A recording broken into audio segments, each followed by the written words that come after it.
Qualcuno che conosciamo tutti noi cristiani diceva che c'è più gioia nel dare che nel ricevere, e penso che oggi possiate sperimentare la verità di questo pensiero, e penso che lo possono sperimentare tutti i ragazzi che si stanno rendendo disponibili per un servizio di accoglienza, per un momento di festa da condividere con altri, e anche per gli ospiti, perché in fondo anche loro sanno di mettere a disposizione la loro presenza, e noi siamo contenti di questa loro disponibilità a stare anche con i giovani.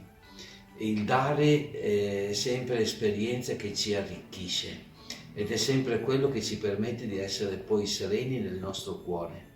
È proprio evangelica questa esperienza, perché è quello che ha fatto anche il Signore con noi, e dobbiamo avere il coraggio di crederci. Voi ragazzi vedrete al termine di questa esperienza, come anche negli anni scorsi, che sarete contenti, sereni, avrete la sensazione di aver fatto qualcosa di bello, di buono, che vi rasserena.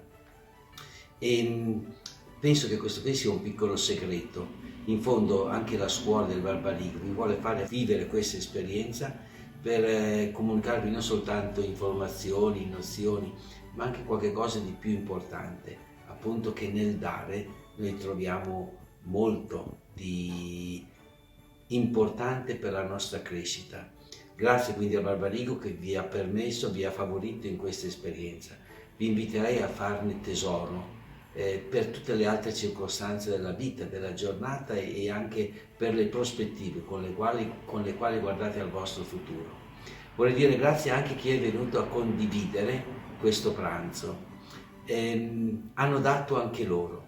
Già la presenza rallegra tutti noi, e il fatto che ci si senta accolti e che ci si senta anche ben voluti credo che sia un dono che voi fate, un dono di fiducia, di stima, di apprezzamento. Grazie per quello che voi ospiti fate per questi giovani, per questi ragazzi.